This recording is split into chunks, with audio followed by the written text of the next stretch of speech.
71 votos, presidente do PRONA. Doutor Enéas, como está o PRONA hoje? Primeiro, boa noite, senhor, e muito obrigado pelo convite. O PRONA, graças a Deus, está bem. Nós conseguimos filiações exigidas pela legislação em 80 cidades, o que em torno de 0,5% do eleitorado de cada município, o que nos deu o direito, quero crer, a obter o registro definitivo, o que deverá ocorrer por volta da terceira semana de agosto. Doutor Enéas, da eleição para cá, com a eleição do presidente Collor, o que mudou na política brasileira? Se é que mudou. Exato. O senhor conhece bem o meu ponto de vista sobre essa questão, né? Sobre a política brasileira e o modo como ela se comporta ao longo de mais ou menos uns 100 anos, dos últimos 100 anos. Eu vejo um processo que não se modifica em sua essência. Eu vejo um processo que se caracteriza, que se perpetua pela manutenção dos privilégios da classe dominante. E classe dominante é classe política. Eu vejo assim. Isso é um ponto de vista, um modo especial, um modo particular de ver, que eu aduzi, que eu expus em 59 pronunciamentos e não vejo nenhuma diferença na situação atual. Nenhuma diferença. Mas eu estou à sua disposição para conversar. Agora, me diz uma coisa, doutor Enéas. O senhor iniciou na política como médico cardiologista, o senhor é professor de cardiologia, renomado médico, e de repente um questionador dos políticos, não é isso? Quer dizer, inclusive por todo o país, parece que as pessoas que fazem parte do seu partido, algumas até companheiros médicos de profissão do senhor. Qual é a proposta do PRONA em termos de renovação do existente, dos outros partidos já existentes? Muito bem. Qual é a diferença do PRONA? Isso, fundamental, exato. Já que o senhor me permite expor com um tempo razoável, que não são aqueles miseráveis, ínfimos 15 segundos, eu posso dizer ao senhor o seguinte. Eu vejo qualquer atividade humana como algo extremamente admirável. Onde está o bicho-homem atuando, onde está essa criatura estranha que é o homem, né? Que se distingue de todos os outros seres no planeta, os outros seres vivos, eu tenho admiração. Né? Onde ele está, eu olho e vejo o homem trabalhando, desde o homem que limpa o chão, um músico, um pintor, um artista de qualquer natureza, um professor, um médico. Eu tenho admiração por qualquer ação humana. Ação. E a ação política não difere das outras. O que é a classe política? A classe política constitui um grupo que foi, em princípio, escolhido pela coletividade para representá-la. E neste ponto, exatamente neste, é que a nossa proposição difere do resto, só neste.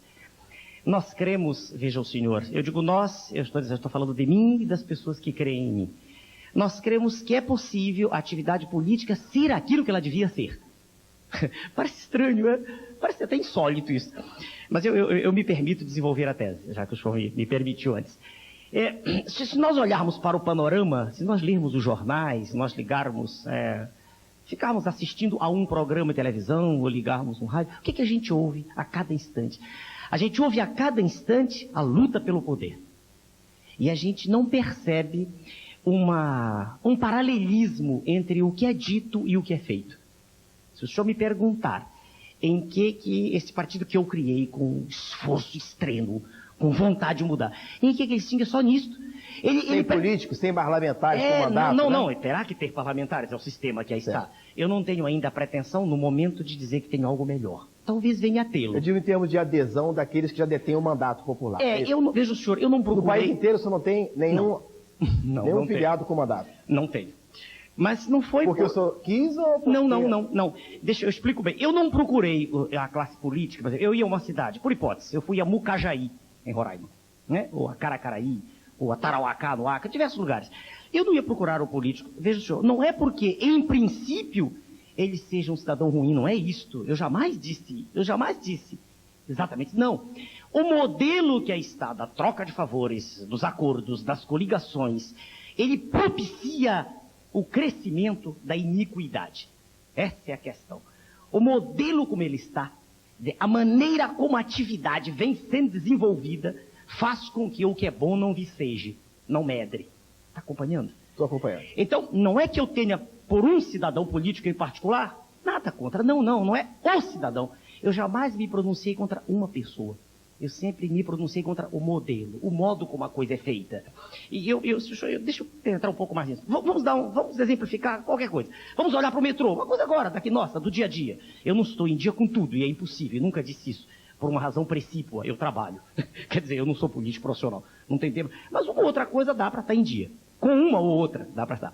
Então, por exemplo, o metrô. Olha o que está acontecendo. Se nós olharmos para o metrô, ele está falido. Não está? Está falido. Está parado. Não, está parado e está falido. Ele não atende mais as necessidades mínimas para as quais ele foi construído. E se nós tentarmos estudar a história dele, a gente vai ver que os trens todos estão caindo aos pedaços, que o sistema está deteriorado, né? O sistema de funcionamento, que há um mal-estar, há uma tristeza no grupo que trabalha. E aquela ideia básica para a qual ele foi construído, que era atender a população carente, não foi atendida de forma nenhuma. Se o senhor olhar lá para o subúrbio, onde ele seria fundamental, ele não funciona. Não existe nada para lá. De Pavuna para lá, não há nada. Não há nada. Não chegou a ter Irajá e... não adianta nada. Ou seja, então o senhor vê que ele está parado e é como se não estivesse. Isso é uma tristeza. Então, o que é que isso reflete?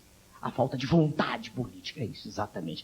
Ou seja, não interessa quem foi, Sua Excelência Governador, não venho aqui. Para mim... Seu governo federal que não mandou recursos, obras... Exatamente. Eu não quero entrar no mérito final, eu quero dizer o seguinte, não há vontade política de fazer. Como não há na educação, como não há na saúde. Não adianta o senhor agora perquirir, o senhor, doutor Enésio, o SUD. Eu estudei na época, vi o SUD sempre. Depois do SUD veio o SUS, e não adianta SUD, SUS, SPS, não adianta nada. Enquanto não houver vontade política de fazer. E vontade política de fazer é primário, mas é querer fazer. E se o senhor perguntar se eu dou exemplo disso, eu dou. Eu, quando me candidatei, pouco antes de aparecer na tela... Como surgiu essa ideia? Eu serei o candidato à presidência da República pelo PRONA e eu tenho condição de chegar lá contra tudo. Hein? Eu contra todos. Como é que foi isso? Não sou eu contra todos. Sou eu e o cidadão comum, que é a maioria contra tudo que aí está. Mas era um desafio. Mas eu gosto do desafio. Entendeu? Veja bem. Também. Eu creio que dentro do cidadão comum, quando eu digo cidadão comum, eu repito, é o lixeiro, é o servente, é o faxineiro, é o jornalista, é o médico, enfim, é qualquer indivíduo que não depende do sistema, entende? Qualquer indivíduo que não está nessa posição privilegiada que é da classe política, é privilegiado. Compare o salário de um vereador com o salário de um médico, o senhor vê logo a distorção tremenda. Tremenda, colossal. 260 mil cruzeiros contra 20, aqui. 20. Não, há pouco tempo eu vi um colega meu que foi demitido do hospital, porque entrou para o nosso partido e tomou posição definitiva. Demitido, era diretor do hospital de Magé. Eu posso contar, porque não tem nada mentira, né? Eu sempre digo o que penso, o que vem lá. Ele foi demitido. E eu perguntei a ele, puxa, doutor, um amigo nosso, que tristeza, o senhor foi... Ele disse, doutor, não perde nada, ele ganhava 14 mil cruzeiros. 14 mil cruzeiros. É uma tristeza, né? É uma tristeza. Quer dizer... Isso dá vontade de chorar, entendeu? Bem, então, quando o senhor perguntou, eu sozinho, como surgiu a ideia? A ideia surgiu... Em que mês isso? Em que mês? Fevereiro, eu contei no programa do senhor Jô Soares, até ele brincou muito, que o senhor Jô tem uma veia cômica extraordinária, né? E isso foi durante o carnaval, exatamente, eu gosto muito na minha casa lendo, né? E eu estava lendo e possuído da indignação comum, da qual está possuído qualquer cidadão desse país, lúcido, que não se deixa enganar pelos meios de comunicação. E eu estava lendo e soube que haveria horário gratuito. Eu não sou um homem de posse, sou um homem de classe média. Né? Um homem que trabalha e ganha e gasta e sobrevive melhor que a grande maioria da população, sem dúvida. Mas não sou um homem rico. E sabia que não poderia entrar em nenhum partido, que jamais alguém aceitaria as minhas teses, jamais. Os partidos estão todos leiloados. Eles se fundam e se fundem. Né? Fundam e se fundem. Então por ver o processo e... Por isso estou afundando. Terceiro verbo. Aliás, o senhor é perito disso, né? Já observei em programas. Mas, então, olhando para... vejo o senhor uma vida inteira de estudo, né? A vida inteira. Eu só fiz estudar e trabalhar. Eu nem soube me divertir durante a vida. Mas olhando para o processo, quer dizer, lendo, sabendo que haveria, eu digo, puxa vida, vai ser uma pessoa que tem a palavra forte. Eu sei que a tem. É um dom da natureza. Não tenho mérito nenhum nisso. Foi... Criador que me deu. Uma pessoa que tem a palavra, que diga a verdade, será ouvida. Eu pensei assim, será ouvida. Encontrará eco numa população que deve estar descrente de tudo isso aí, né? Desse modelo carcomido, apodrecido, conspurcado, maculado, sujo de conduzir os destinos da nação. Em todos os níveis. né, do nível nacional ao nível municipal, tudo igual. Parece até, eu tenho um colega que é candidato a deputado federal, doutor Lenine, amigo meu, ele diz assim, é impressionante. Teve o nosso programa, o senhor permitiu a presença dele. E agora não tem tempo para falar, o senhor sabe? No horário gratuito não temos direito. Verdade. Naquele tempo tinha 15 segundos, não tem nada, né? Eu até brinquei com ele, disse, bom, o presidente do partido disse, meu nome é Enéas, tinha 15 segundos. Agora nem para dizer meu nome é Lenine Maneira, do partido do Enéas, não tem mais. Não tem tempo, né? Isso é uma democracia linda, né, deles, né? Mas o senhor pergunta por que surgiu. Surgiu fundamentalmente por indignação. Agora, segundo a lei da indignação, eu olhei para os candidatos que havia. Essa é que é a história, é o ponto. Eu olhei. Se eu visse uma pessoa de alto gabarito intelectual e de vontade de resolver, eu não teria entrado de forma alguma. Eu já vinha votando, anulando meu voto há muito tempo. Há muito tempo já, umas 2 décadas. Quer dizer, não para presidente que não havia eleição, para os outros casos. Você não acha que a anulação do voto é uma forma de omissão? É horrível, é horrível.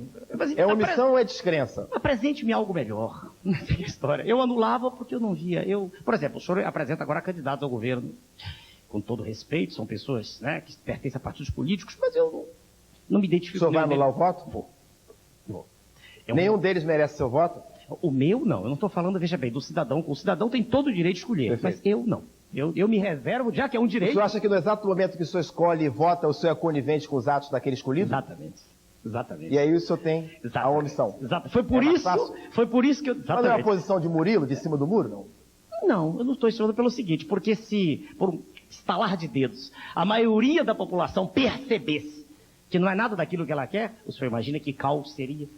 Imagine que o maior número de pessoas, né, que votassem, anulassem o voto. Imagine, não seria uma resposta clara, inequívoca, um não a tudo que aí está? É verdade. Agora, doutor Enéas, quando o senhor se candidatou à presidência da República pelo Partido de Formação, pelo PRONA, o senhor não estava nem em formação, não. É verdade. Eu fui formar a partir daí. Foi terrível. Provisório, né? Foi terrível. Provisório, né? Veja, eu não entendia nada do assunto.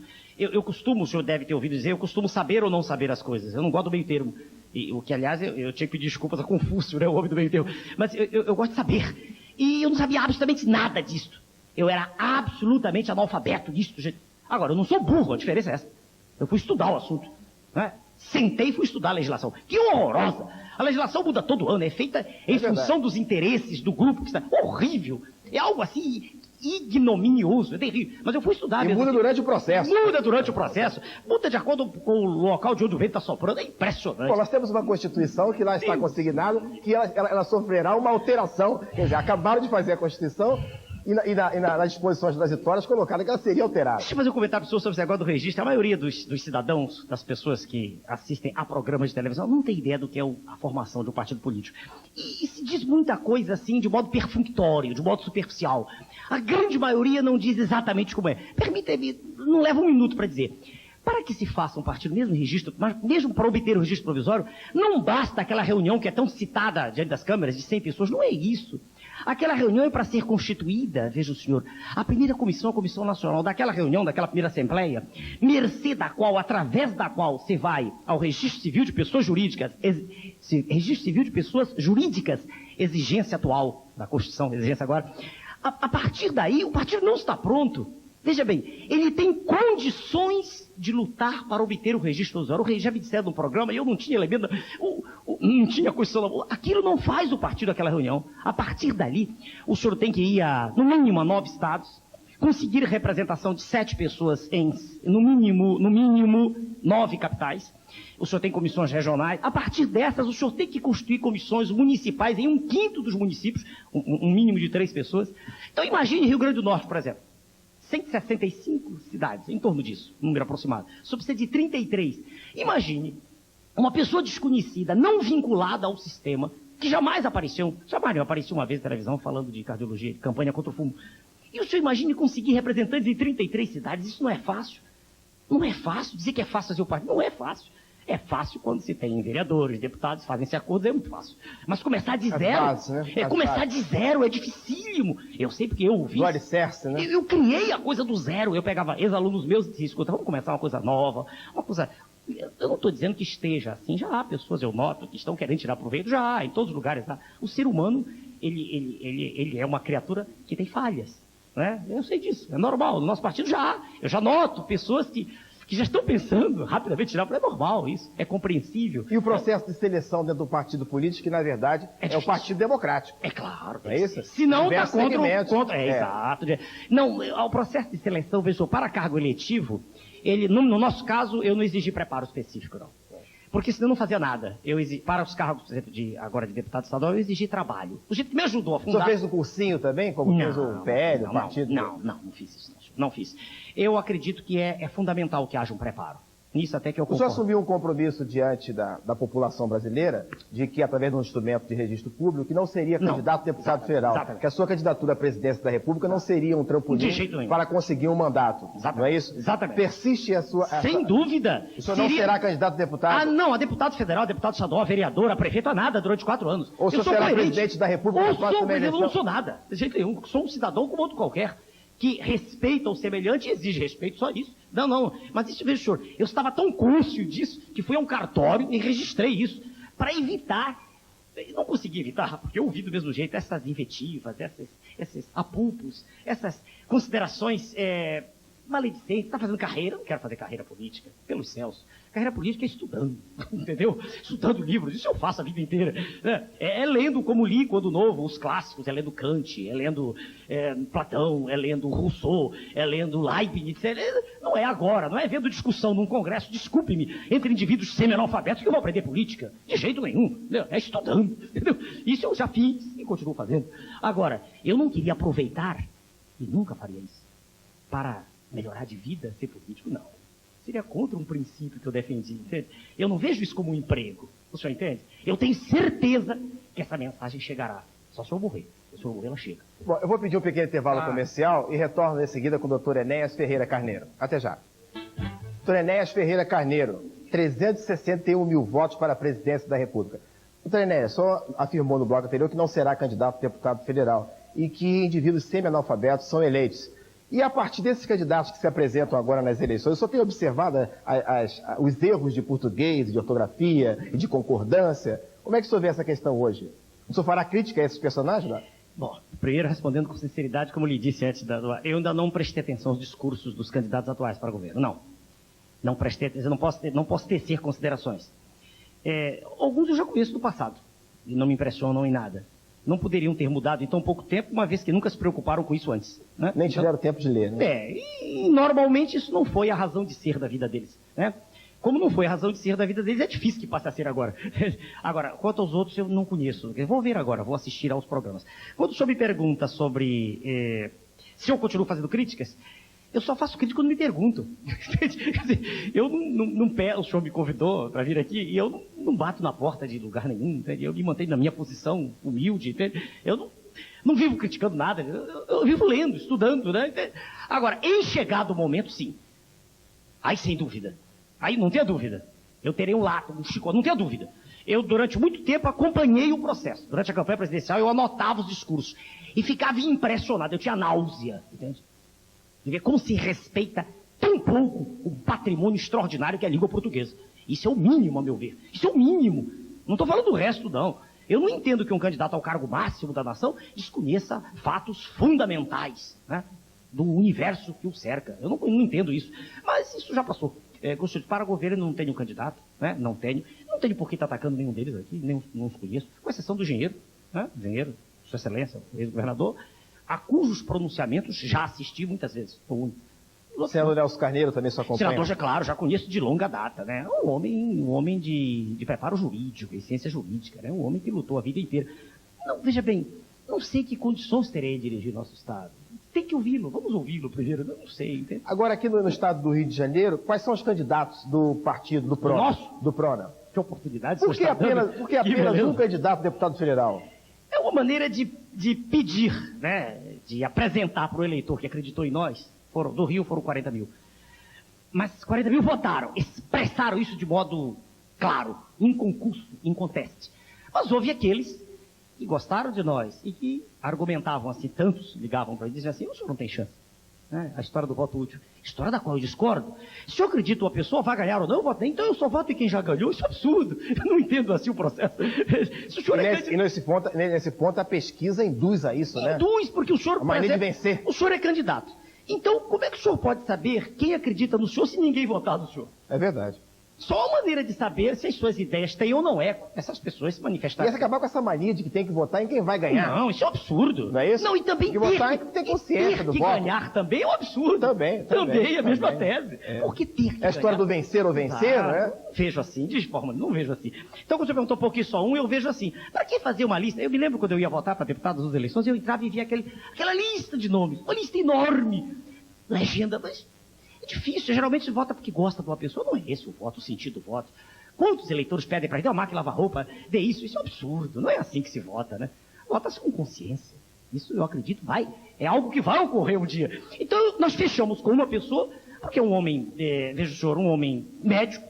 Era o seu candidato? Era vice-presidente. Vice-presidente. Conviveu comigo, nunca foi político antes. Entendeu? Trabalha comigo há muito tempo, eu conheço de perto, trabalhou no Sousa Aguiar, muitos anos.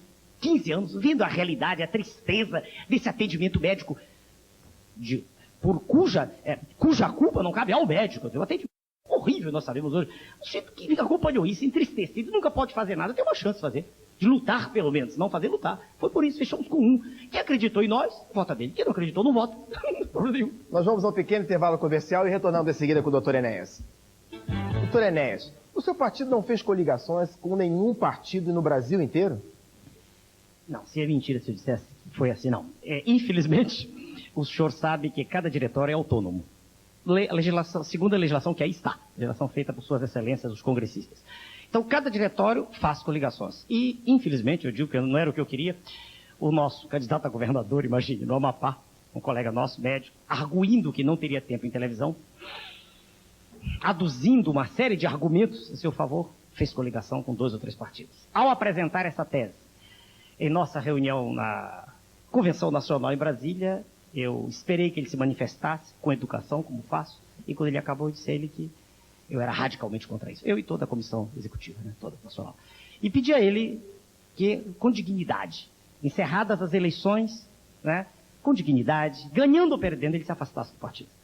E aí os políticos que se aproximaram do senhor após o resultado das eleições para tentar tirar um dividendo político agora para essa eleição? Houve casos desses? Eu tenho que ser sincero. Poderia dar nome? Não, pô, claro, mas de mim, aproximar-se de mim em particular, ninguém. Ninguém procurou o senhor para apoio? Deixa eu ver. Não. Do partido aproximaram-se, elementos em diversos estados, em Rondônia, um senador, mas para mim, como eu olho para o conjunto como sendo mais ou menos homogêneo, eu não fixei. Em Rondônia, não, de mim ninguém, com certeza. Os meus telefones que são E aqui públicos, no estado do Rio de Janeiro? Não, ninguém. Nem para coligação? Não, houve conversas, né, assim, com os rapazes que são candidatos a deputado estadual, sempre conversas, troca de... Não. São quantos candidatos a estaduais no seu partido? Estadual, candidatos a deputado estadual são 6. Agora, o coeficiente eleitoral, quer dizer, é muito alto. Vai ser difícil. Vai ser difícil, né? Mas isso não quer dizer que não se lute, era difícil. É mais um desafio? Senhor. O problema é mostrar que isso é possível, né? É dizer que é possível nascer um partido político que quer caminhar sozinho, quer ser coerente, né? Entende? Tem uma meta só, lutar pela coletividade, não é por uma classe, não é lutar pelos metalúrgicos, lutar pelos empresários, não é isso, é lutar pela sociedade como um todo.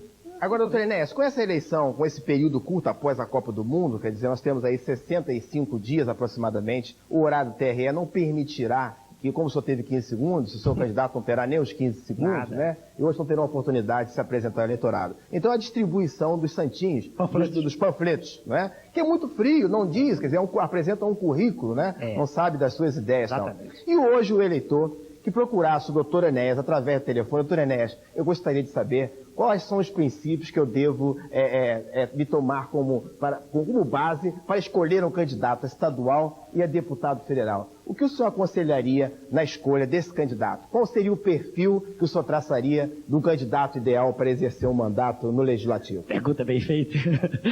Veja o senhor. Para responder a sua pergunta, eu tenho que fazer de conta que eu não tenho o Prona, né? Que eu não o criei. Sim, porque seria um contrassenso eu indicar alguém fora do partido que eu criei. Seria, né? Por mais e dar o perfil dos seus candidatos. Por mais respeito e admiração que eu tenha, né? Já que eu criei, eu tenho que ser fiel a essa ideia. Mas admitamos que eu não seja, que eu não detenha esse título, que eu não tenha criado um partido político em 80 cidades. Eu diria para o eleitor o seguinte: o senhor observe coerência em quem fala. Veja se essa pessoa que fala diz, em diversos pronunciamentos, diz a verdade. Verdade, do ponto de vista ontológico, é a correspondência entre o que é dito e o fato. Pronto. Se essa pessoa que está falando para o senhor está lhe falando de uma terra que não é a sua, está lhe falando de um mundo onde está todo mundo satisfeito, né, de crianças felizes, essa pessoa está mentindo para o senhor. A realidade é completamente diferente dessa. Quer dizer, tente tirar do seu candidato, tente observar nos pronunciar. E foi isso que eu fiz durante 50 anos. E por isso eu me irritei de ver tanta mentira, hipocrisia, entendeu? É essa a história só. E não interessa se esse candidato pertence a PT, PDT. Não, observe o que ele lhe diz. Se o que ele lhe diz, né, vem de encontro a uma aspiração sua, não é só por promessa, mas quando ele traduz, ele delineia o que está se passando, o que ele diz está razoavelmente de acordo com a verdade ontológica, como o senhor a vê, deve ser o seu candidato, eu vejo. E aqueles que já exerceram, que estão exercendo um mandato eletivo, qual o comportamento do eleitor em função desses candidatos à reeleição? Veja bem, teria que acompanhar, né? Há pessoas que fazem isso, eu não fiz isso até hoje. Teria que acompanhar ao longo dos 4 anos, né? Os mandatos, né? 4 anos, teria que ver o que ele fez. Porque há indivíduos, e eu não posso negar isso, há parlamentares em todos os níveis sérios. O que se passa, eu bato na tese, é que o modelo conspurca. Cedo ou tarde o indivíduo é obrigado a estar do lado de uma pessoa que é o oposto dele, para poder se manter no cargo. E é contra isso que eu me ponho, entende? Doutor Enéas, o senhor não acredita que essa sua forma de contestar até o modelo econômico que os políticos estão exercendo o mandato, que na verdade o modelo econômico é tramado pelos políticos. O senhor não acha que o senhor de uma certa forma, o senhor diminui a credibilidade e ataca de uma certa forma os políticos e que nós vivemos um período agora já de democracia e que durante alguns anos os políticos tiveram aí um período muito criticado? O que eu gostaria de ver era essas ideias frutificarem em vez do senhor. Eu estaria muito feliz se visse já nessas eleições, por exemplo, agora, se eu olhasse para a tela, quando estiver olhando, e olhando para a tela, eu percebi que existe veracidade nas teses. Eu serei o primeiro a chegar aqui no seu programa e dizer, olha, eu mudei minha opinião. Eu serei, por exemplo, vamos dar um exemplo claro, perguntou no senhor Ferreira Neto, porque eu tenho todo respeito lá em São Paulo, se eu seria capaz de reconsiderar teses minhas. E de público dizer, olha, sim, seria. Com relação à sua excelência da República, seria. Mas eu não posso reconsiderar. O que eu vejo na ação presidencial é o que eu esperava. Eu não me decepcionei em nada. E o que eu esperava era isso. Terrível para a população. Eu vejo hoje, o senhor, me desculpe, eu não sei nem que partido o senhor é. Eu não sei quais são suas ideias. Não lhe perguntei, mas já que o senhor... Eu vejo o país naufragando. Eu vejo um mergulho no abismo, é o que eu estou vendo. A profunda recessão. Profunda recessão, desemprego, tristeza. Mais do que qualquer coisa, vejo o senhor, o que faz uma coletividade ir para frente é vontade. Eu vejo tristeza. Eu vejo um sentimento de desesperança. E eu converso com pessoas de todos os níveis, desde a descrédito, né? Descrédito. Mais do que qualquer outra coisa é tristeza, é falta de perspectiva. Então, por que eu vou negar o que eu disse? Eu diria e faria isso. Eu não sou profissional disso, não vivo de política. Quer dizer, não tenho emprego, não quero emprego. Não me ofereço. Eu disse sempre, não quero nenhum cargo no governo. Então, se eu visse hoje, eu chegaria aqui e disse, olha, eu queria dizer ao senhor o seguinte, eu vou voltar não, porque eu continuo na minha profissão. Mas eu vou fechar o partido. Está ótimo. Eu não posso dizer isso. Entendeu? Eu vejo o Leite. Todo mundo sabe, todo mundo lê os jornais. Um dia eu vejo... Mais 26% de aumento a partir de ontem. Mas eu digo, meu Deus, como se tomou uma medida daquelas? Será que Sua Excelência, o Presidente da República, será que Suas Excelências, os congressistas, não sabiam? Se eu Foi o sei... que perguntamos aqui. O senhor perguntou, será que eles não sabiam que ocorria aquilo? Não, isso é. Doutor Enéas, apenas um minuto. E eu perguntaria ao senhor, esse país hoje é de descamisados e de disponíveis. Como o senhor se sente disponível? Não, no meu caso particular, o senhor me pegou, não há nada, no meu caso, nada a reclamar. Eu passei quase um mês sem ir ao hospital, já disse isso em Porto Alegre, quando lá estive, e no meu caso particular, não há nada errado. No meu caso particular. O ato de pôr minha disponibilidade foi um ato correto. Quer dizer, dentro das medidas que aí estão. Agora, a medida porque eu fiquei sem ir. Agora, ninguém tem nada a saber o que eu estava fazendo. Eu estava trabalhando com afinco para fundar o partido. Não no meu interesse, no interesse de uma causa, na qual eu acredito. Uma causa cívica, de redenção de todo um povo que está aí sofrendo, né, há décadas, e nem sabe por que sofre. Na sua profunda ignorância dos problemas, nem sabe por que sofre. É manipulado para lá e para cá. Né? Então, no meu caso em particular, foi justo, no sentido estrito da lei. Eu não fui. Aproveitaram e tiraram, ótimo. Graças a Deus, eu sobrevivo a isso. Né? Agora, a medida como um todo, o que está sendo feito, é um absurdo também. pessoas de alto gabarito, de alto valor, estão sendo afastadas, alijadas dos seus cargos, sem que exista uma regra. Se o senhor perguntar, perguntar no seu programa qual é o critério, eles não sabem. Não sabe. Aliás, eles sabem muito pouco de quase tudo. Muito obrigado, doutor Enéas Ferreira Carneiro, pela sua presença e a sua despedida final. A despedida de confiança. Para o telespectador que me ouve, que deu a honra de estar assistindo aos meus pronunciamentos, né, e as respostas dadas às questões tão bem feitas pelo senhor Cid Links, eu queria dizer o seguinte: vamos continuar crendo, porque independente das diretrizes do governo, o cidadão continua existindo, né? E o Brasil é grande, é tão grande, que está suportando tudo isso há séculos. E vai para frente, eu creio nisso. Bom, nós vamos convidar nossos telespectadores para na próxima segunda-feira, 20 horas e 30 minutos, mais um programa Sidney Domingues. Muito obrigado, doutor Enéas. Meu nome é até Sidney Domingues. Muito obrigado ao senhor.